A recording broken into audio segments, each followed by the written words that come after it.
അത് സ്വാഭാവികമായിട്ടുള്ളൊരു ഭരണപരമായ നടപടിയാണ്. അതിപ്പോൾ മാത്രമല്ല, ഞാൻ ജില്ലാ പ്രസിഡന്റ് ആയിരുന്നപ്പോഴേക്കും 100 കണക്കിന് നോട്ടീസ് ഇട്ട്.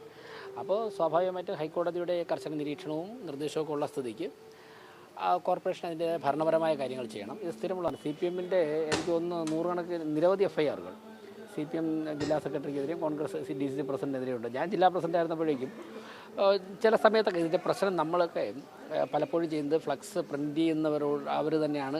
ഈ രാത്രിയൊക്കെ പ്രിൻ്റ് ചെയ്ത് കഴിയുമ്പോൾ പ്രവർത്തകർ മറ്റുള്ള പ്രവർത്തനങ്ങളിലൊക്കെ ഏർപ്പെട്ടിരിക്കുമ്പോൾ ഫ്ലക്സ് പ്രിൻ്റ് ചെയ്യുന്നവർ എന്നെ കൊണ്ട് വയ്ക്കാറുണ്ട്. അപ്പോഴാണ് ഇങ്ങനെയൊക്കെയുള്ള പലപ്പോഴും സംഭവിക്കുന്നത്. ഞാനിത് പ്രാക്ടിക്കലി ഫേസ് ചെയ്തിട്ടുള്ള ആളാണ് പറയുന്നത്. അപ്പോൾ പിറ്റേന്ന് രാവിലെ പാർട്ടി പ്രവർത്തകരൊക്കെ വരുമ്പോഴേക്കും മാധ്യമങ്ങൾ വന്ന് അത് എടുത്ത് വാർത്തയാക്കി കഴിഞ്ഞിരിക്കും. BJP-യുടെ പരിപാടിയായിട്ട് ബന്ധപ്പെട്ട ബോർഡുകൾ അങ്ങനെ രാവിലെ ഫുട്പാത്തിലാണെന്ന് അറിഞ്ഞപ്പോൾ തന്നെ പാർട്ടി പ്രവർത്തകർ ബന്ധപ്പെട്ട് പരമാവധി അത് നീക്കം ചെയ്തിരുന്നു. അന്ന് ഒരു പകൽ മാറ്റാൻ പറ്റാത്ത ചില ബോർഡുകൾ ചില സ്ഥലത്തുണ്ടായിരുന്നു. അതൊക്കെയാണ് മാധ്യമങ്ങളെടുത്ത് വാർത്ത കൊടുത്ത്, സോഷ്യൽ മീഡിയ വാർത്ത കൊടുത്ത്. ജില്ലാ അധ്യക്ഷൻ അതറിഞ്ഞ ഉടൻ തന്നെ അദ്ദേഹം ആ തിരക്കിനിടയിലും പരമാവധി ബോർഡുകളൊക്കെ തന്നെ അവിടെ നീക്കം ചെയ്തിരുന്നു. ഇപ്പോൾ കോർപ്പറേഷൻ നോട്ടീസ് കൊടുത്ത് പിറ്റേ ദിവസം ഉച്ചയ്ക്ക് 1-1.5 മണിക്ക് കേസ് വീണ്ടും ഹൈക്കോടതി വെച്ചിരുന്നു. ആ സമയത്തുള്ളൊരു ഭരണപരമായ നടപടിയാണത്. അതിൻ്റെ രീതിക്ക് പക്ഷേ 22-ന് നോട്ടീസ് കൊടുത്തിരുന്നു, പക്ഷേ മാറ്റിയില്ല. അതിനുശേഷം ഈ സന്ദർശനം കഴിഞ്ഞ ശേഷമാണ് മാറ്റിയത്. നോട്ടീസ് കൊടുത്തതെന്നാണ് ഞാൻ പറയാം സലാം. ഇപ്പോൾ പ്രധാനമന്ത്രി വരുമ്പോൾ സുരക്ഷാ കാര്യങ്ങളുമായി ബന്ധപ്പെട്ട് ഒരു പാർട്ടിയുടെ ജില്ലാ അധ്യക്ഷനും പാർട്ടിയുടെ നേതൃത്വത്തിനൊക്കെ തന്നെ ഒരുപാട് തിരക്ക് പിടിച്ച പരിപാടി ആവശ്യങ്ങൾ വരും. ഇപ്പോൾ SPG ഒക്കെ ഓരോ നിമിഷവുമാണ് അവരുടെ ചില തീരുമാനങ്ങൾ മാറ്റുകയും പുതിയ പുതിയ രീതിയിൽ ഇപ്പോൾ വേദിയിൽ നിന്ന് മാറ്റങ്ങൾ വരുത്തണം, കടന്നു വരുന്ന വഴികൾ മാറ്റം വരുത്തണം എന്നൊക്കെ പറയുമ്പോൾ അപ്പോൾ സ്വാഭാവികമായിട്ട് അറ്റൻഷൻ മുഴുവനും നേതൃത്വത്തിന് അക്കാര്യങ്ങളിൽ പ്രധാനമന്ത്രിയുടെ സുരക്ഷയുമായിട്ടുള്ള ബന്ധപ്പെട്ടുള്ള കാര്യങ്ങൾ പോവേണ്ടി വരും. അപ്പോൾ ചിലപ്പോൾ ഏതെങ്കിലും 1-2 സ്ഥലത്തിരുന്ന ബോർഡിലൊക്കെ ശ്രദ്ധിക്കാൻ സാധിച്ചില്ല. പക്ഷേ ഇങ്ങനെ മാധ്യമങ്ങളിലൊക്കെ തന്നെ യാത്രക്കാർക്ക് ചെറിയ ബുദ്ധിമുട്ടുണ്ടാകുന്നുള്ള വാർത്ത അറിഞ്ഞ സമയത്ത് തന്നെ BJP-യുടെ തിരുവനന്തപുരം ജില്ലാ അധ്യക്ഷൻ തന്നെ നേരിട്ട് ഇടപെട്ടിട്ട് പരമാവധി ബോർഡുകൾ നീക്കം ചെയ്യാനുള്ള നിർദ്ദേശം കൊടുത്തിരുന്നു. പാർട്ടി പ്രവർത്തകർ മാറ്റിയിരുന്നു. പക്ഷേ എവിടെയോ 1-2 സ്ഥലത്ത് ഫ്ലക്സ് കമ്പനിക്കാർ കൊണ്ടുവച്ച ബോർഡ് ശ്രദ്ധയിൽപ്പെടാത്താണ് വീണ്ടും വാർത്ത കൊടുത്തത്. കോടതിയിലേക്ക് കോർപ്പറേഷൻ സെക്രട്ടറിക്ക് അഫിഡവിറ്റ് കൊടുക്കേണ്ടതായിട്ടുണ്ട്. അത് ഭരണപരമായ ഒരു നടപടിയുടെ ഭാഗമാണ്. ഇതാദ്യമൊന്നുമല്ല. നിങ്ങൾ പരിശോധിച്ച് കഴിഞ്ഞാൽ എല്ലാ രാഷ്ട്രീയ പാർട്ടിയുടെയും ജില്ലാ നേതാക്കന്മാർക്കെതിരെ ഇങ്ങനെയുള്ള സന്ദർഭങ്ങളിൽ പിഴ വന്നിട്ടുണ്ട്. അതുപോലെ തന്നെ FIR എടുത്തിട്ടുണ്ട്. അതൊക്കെ നിയമപരമായിട്ടുള്ള കാര്യങ്ങളും ഭരണപരമായിട്ടുള്ള കാര്യങ്ങളൊക്കെ തരത്തിൽ പോകും. അതിലപ്പുറമുള്ള ഒരു വാർത്താ പ്രാധാന്യമൊന്നും എനിക്ക് തോന്നുന്നില്ല ഇതിലുണ്ടെന്ന്. ഓക്കെ.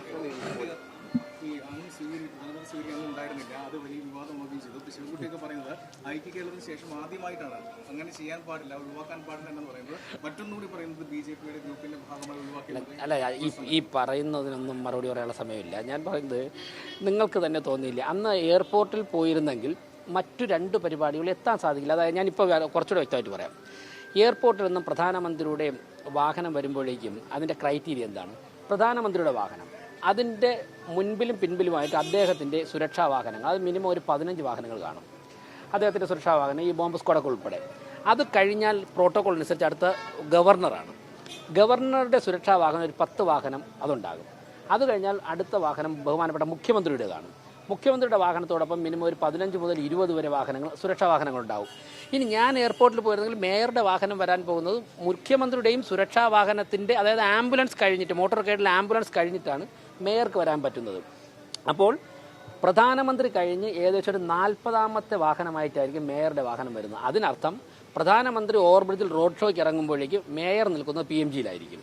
പിന്നീട് അങ്ങോട്ട് വാഹനം വിടുകയില്ല. അപ്പോൾ PMG മുതൽ പുത്തരിക്കണ്ടം വരെ ഞാൻ നടന്നു പോകേണ്ടി വരും. പിന്നെ പ്രധാനമന്ത്രിയും പ്രസിഡന്റും വേദിയിൽ കയറി കഴിഞ്ഞാൽ മറ്റാരെയും വേദിയിൽ കയറ്റുകയില്ല. അപ്പോൾ എനിക്ക് എയർപോർട്ടിൽ പോയി കഴിഞ്ഞാൽ പ്രധാനമന്ത്രി പുത്തരിക്കണ്ടത്ത് പ്രസംഗിക്കുമ്പോൾ ഞാൻ PMG-യിൽ നിന്ന് മൊബൈലിൽ കാണേണ്ടി വരും. അപ്പോൾ അതിനേക്കാളും തിരുവനന്തപുരത്തിനും അതുപോലെ തന്നെ 2ാമത്തെ പരിപാടി BJP-യുടെ രാഷ്ട്രീയ പരിപാടിയായിരുന്നു. BJP-ക്കും മേയർ എന്നുള്ള നിലയ്ക്ക് എനിക്കും കൂടുതൽ കാര്യങ്ങൾ ഗുണപ്പെടുന്നത് പ്രധാനമന്ത്രിയോടൊപ്പം 2-2.5 മണിക്കൂർ പുത്തരിക്കണ്ടത്തിലെ വേദിയിൽ ചെലവഴിച്ചതുകൊണ്ടാണ്. അങ്ങനെ തലേ ദിവസം പാർട്ടിയുടെ ഉന്നത തലത്തിൽ ചർച്ച ചെയ്ത് മേയറുമായി ആശയവിനിമയം നടത്തിയതിനു ശേഷമാണ് മേയർ പ്രധാനമന്ത്രിയെ പുത്തരിക്കണ്ടത്ത് മൈതാനം സ്വീകരിക്കാം. MP ശശി തരൂരിൻ്റെ പേരും ഇവിടുത്തെ ലിസ്റ്റിലായിരുന്നു, എയർപോർട്ടിലില്ല. കാരണം എന്താണ്? MP എയർപോർട്ടിൽ പോയാൽ പുത്തരിക്കണ്ടത്തെത്താൻ പറ്റില്ല. തലേ ദിവസം ഞങ്ങൾ ചർച്ച നടത്തിയപ്പോൾ രാജീവ് ചന്ദ്രശേഖർജിയും എയർപോർട്ടിൽ പോയാൽ പുത്തരിക്കണ്ടത്തെത്താൻ പറ്റില്ല. അങ്ങനെ പുത്തരിക്കണ്ടത്തിൽ രാജീവ് ചന്ദ്രശേഖർജിയുടെ പേരവിടെ ഉണ്ടായിരുന്നു, പക്ഷേ പുത്തരിക്കണ്ടത്തെത്താൻ പറ്റില്ല. അങ്ങനെ രാജീവ് ചന്ദ്രശേഖർജിയും പോയില്ല. മേയർ സ്വീകരിക്കണമെന്ന് തീരുമാനിച്ചത് പുത്തരിക്കണ്ട മൈതാനിയിലാണ്. പക്ഷേ ഇതിൽ മന്ത്രി ശിവൻകുട്ടി പറയുന്ന പ്രധാനപ്പെട്ട ഇഷ്യൂ, ഈ പ്രോട്ടോകോൾ പ്രകാരം പ്രധാനമന്ത്രിയോ രാഷ്ട്രപതിയോ വന്നു കഴിഞ്ഞാൽ ഗവർണറും മുഖ്യമന്ത്രിയും കഴിഞ്ഞാൽ പിന്നെ 3ാമത് സ്വീകരിക്കേണ്ട ആളും മേയറാണ് എന്നുള്ളതാണ്. അത് പാലിച്ചില്ല എന്നുള്ളത് ശിവൻകുട്ടി പറയുന്നത്. BJP മേയർ വന്നിട്ടും അത് പാലിച്ചില്ല. അല്ല, ഞാൻ മേയറായതിനു ശേഷം അദ്ദേഹം പലതരത്തിലുള്ള പ്രസ്താവന നടത്തി. ഞാൻ ഒരു പ്രസ്താവനയും പ്രതികരിച്ചില്ലല്ലോ. അദ്ദേഹത്തിന് പ്രസ്ഥാനം നടത്താനുള്ള സ്വാതന്ത്ര്യം നിങ്ങൾ കൂടെ. പിന്നെ അദ്ദേഹം പ്രോട്ടോകോളാണ് ചൂണ്ടിക്കാട്ടുന്നത്. അല്ല, പ്രോട്ടോക്കോളൊക്കെ നിയമസഭയിലെ പഴയ പ്രോട്ടോക്കോളൊക്കെ ഞാൻ പറയണോ? അല്ല, പ്രോട്ടോക്കോള് ഇവർ പ്രതിപക്ഷത്തായിരുന്നപ്പോൾ നിയമസഭയിലുണ്ട് നടന്ന പ്രോട്ടോക്കോളൊക്കെ ഞാൻ പറയണോ? ഞാനത് അദ്ദേഹം പറയുന്നതൊക്കെ ഞാൻ ആസ്വദിക്കുകയാണ്. ഇത് ഞാൻ മേയറായ ശേഷം ഒരുപാട് സ്റ്റേറ്റ്മെൻറ്റുകൾ വന്നല്ലോ, അത് നമുക്ക് ആ തരത്തിൽ നിങ്ങൾ ഒരു സ്വാതന്ത്ര്യം കൂടെ അദ്ദേഹം പറയട്ടെ. ഞാൻ കാണുന്നുണ്ട് അടുത്ത ദിവസം അദ്ദേഹത്തെ. എന്തേ എന്താണ് തിരുവനന്തപുരം നഗരത്തെ ഈ രാജ്യത്തെ ഒന്നാമത്തെ നഗരമാക്കാൻ വേണ്ടി കേന്ദ്ര ഗവൺമെൻറ് എല്ലാ പിന്തുണയും തരാം എന്ന് പറഞ്ഞതിൽ അതിർത്തി അറിയിക്കുന്നവർ തിരുവനന്തപുരം നഗരം വളരാൻ ആഗ്രഹിക്കാത്തവരാണ് അല്ലേ? മോഡിജി പറഞ്ഞെന്താണ്? തിരുവനന്തപുരം നഗരം വളരാൻ വേണ്ടിയുള്ള എല്ലാ പിന്തുണയും കേന്ദ്ര ഗവൺമെൻറ് തരും. അതിൽ അതിർത്തി ചിലർ അറിയിക്കുന്നല്ലേ താങ്കൾ പറഞ്ഞത്? അപ്പോൾ അവരേത് ചിന്താഗതി, അവരാണ് ഈ നഗരത്തിന് മുന്നോട്ട് പോകാൻ സമ്മതിക്കാത്തത്. എന്തായാലും ശരി, എന്നെ പൊതുസമൂഹത്തിന് കൃത്യമായി ബോധ്യമായി. ഞങ്ങൾ ഫെബ്രുവരി മാസത്തിൽ നിങ്ങളെ മാധ്യമങ്ങൾ ഉൾപ്പെടെയൊക്കെ ക്ഷണിച്ചുകൊണ്ട് ഒരു 4-5 തരത്തിലുള്ള കോൺക്ലേവുകൾ സംഘടിപ്പിക്കുന്നുണ്ട്. അതിലാണ് ഡീപ്പായിട്ടുള്ള ഡിസ്കഷൻ വരുന്നത്. അതിൻ്റെ അടിസ്ഥാനത്തിൽ ഞങ്ങൾ റിപ്പോർട്ട് തയ്യാറാക്കി PMOയുമായിട്ടും കേന്ദ്ര മന്ത്രാലയങ്ങളുമായി ബന്ധപ്പെട്ട് ഓരോ മന്ത്രാലയങ്ങളെ കൊണ്ട് പ്രോജക്റ്റുകൾ പ്രഖ്യാപിക്കും. ട്രെയിൻ തന്നത് മരുഭൂമിയിലേക്ക് ഒരു തുള്ളി വെള്ളം കൊടുക്കുന്നപ്പോൾ ഞാൻ പറയുന്നത് ഈ നേരത്തെ വന്നപ്പോൾ തന്നെ ഒരു വിഷയത്തിലെല്ലാം പറഞ്ഞല്ലോ, ഇങ്ങനെ എല്ലാ കാര്യങ്ങൾക്കും ഓരോരുത്തർ പറയുന്നതിന് മറുപടി പറയാനും അതിൽ നിന്നുള്ള സമയം ഇപ്പം തന്നെ SNDP ഈ ഒരു വലിയൊരു പരിപാടി പങ്കെടുക്കാൻ നിൽക്കുകയാണ്. ഞങ്ങളുടെ കാഴ്ചപ്പാട് പറഞ്ഞു, എല്ലാ കാര്യങ്ങളും നമുക്ക് പിന്നീട് മറുപടി പറയാം. ക്ഷണിച്ചില്ല, അതുകൊണ്ട് അങ്ങോട്ടേക്ക് വന്നില്ല എന്നാണ് വളരെ പക്വതയോടെ വ്യക്തമായിട്ട് ഒരു മുതിർന്ന പോലീസ് ഉദ്യോഗസ്ഥ എന്നുള്ള നിലയ്ക്ക് വളരെ നന്നായിട്ട് ആ ക്ലാരിഫിക്കേഷൻ ശ്രീലയ ചേച്ചി തന്നെ തന്നിട്ടുണ്ട്. ക്ഷണിച്ചതനുസരിച്ചിട്ടാണ് ഞങ്ങളൊക്കെ തന്നെ ആ പരിപാടിയിൽ ശ്രീലയ ചേച്ചി ഉൾപ്പെടെ പറഞ്ഞല്ലോ, ഇരിപ്പിടം വേദിയിൽ കിട്ടിയത് ക്ഷണിച്ചിട്ടാണ്. അതിനുശേഷം പ്രധാനമന്ത്രിയുടെ അടുത്തേക്ക് അവരെന്തും ചെയ്ത സീറ്റിൽ തന്നെ നിന്നു. അതിന്റെ ക്ലാരിഫിക്കേഷൻ അവർ തന്നെ തന്നല്ലോ. പക്ഷെ ബാക്കി എല്ലാവരും പ്രധാനമന്ത്രി അട്ടലിക്കാനും എല്ലാം അടുത്തേക്ക് ചെന്നു. ശ്രീലേഖ മാത്രമാണ് ഒരു മൂലക്ക് നിന്നത്. ഞാൻ നിങ്ങൾ ചോദിച്ചതിനെല്ലാം കൃത്യമായിട്ട് ഞാൻ ആൻസർ പറഞ്ഞു. ശ്രീലയ ചേച്ചിയായിട്ട് ബന്ധപ്പെട്ട കാര്യത്തിൽ അവർ ഇന്നലെ ആൻസർ പറഞ്ഞു. എല്ലാവർക്കും നമസ്തേ. പിന്നെ അതിന് മതി കേട്ടോ.